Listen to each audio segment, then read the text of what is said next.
There is one organ which causes high blood pressure, and it's not what you think. And there are specific exercises you can use to target and fix your blood pressure easily. No diet, lifestyle changes, or medication required.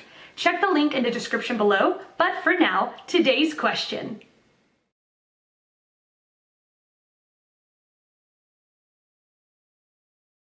I have tried many of the alternatives to hypertension drugs, and, alas, up to recently none of them worked. I am a daily lifestyle tracker, and so am able to find that, for me, some of the standard advice just does not work. Recently there's been some research that explains that salt intake often does not correlate with increasing blood pressure. Low sodium intakes are not associated with lower blood pressure levels among Framingham Offspring study adults. Also, for me, bananas increase my blood pressure, contrary to orthodox advice. Amongst the many health-related books I have read over the years, many of which contradict each other, though written by highly qualified people and offering very plausible explanations, with science, as to why their protocols will work, one is now making me think the author may be on the right track for me. The Mindspan Diet: Reduce Alzheimer's Risk, Minimize Memory Loss, and Keep Your Brain Young, Kindle edition by Preston E. Step 3. Cookbooks, Food and Wine Kindle e-books at Amazon.com.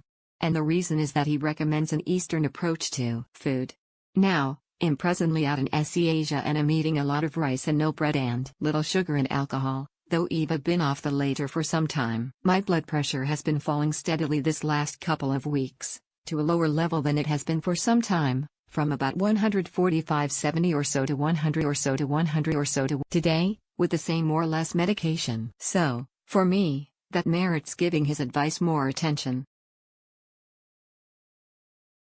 I am not a medical professional and have no education in any relevant field, and as such, my only reliable advice on the subject is to consult a doctor who takes a holistic approach to medicine, not a holistic practitioner, a real doctor who's willing to consider all the options. Now that that's out of the way, I have been overweight, centrally obese, and had blood pressure consistently in the 155-110 range for nearly 8 years.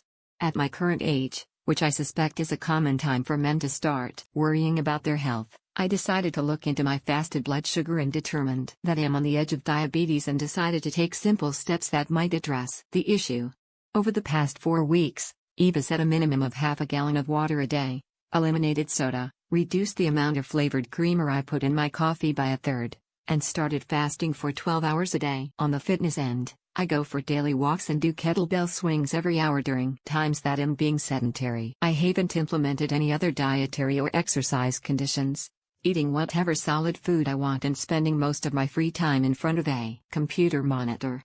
Essentially, this means a dramatic reduction in sugar in a 12-hour fast while avoiding sedentary behavior. Today, I am still overweight, losing 7 pounds in the first 3 weeks and gaining 2 back in the fourth, no longer centrally obese, depending on which health organization's guidelines you want to follow. Eva dropped my fasted blood sugar by 27 mg/dl, and my blood pressure has gone down to 130/85, comfortably in the range of pre-hypertension rather than stage 2 hypertension. I'm not suggesting that your lifestyle is as bad as mine was, or that the same changes would improve your blood pressure to the degree that they did for me, but it's definitely worked for me so far. With so much natural variance from one person to another, you only know what will work for you after you try it.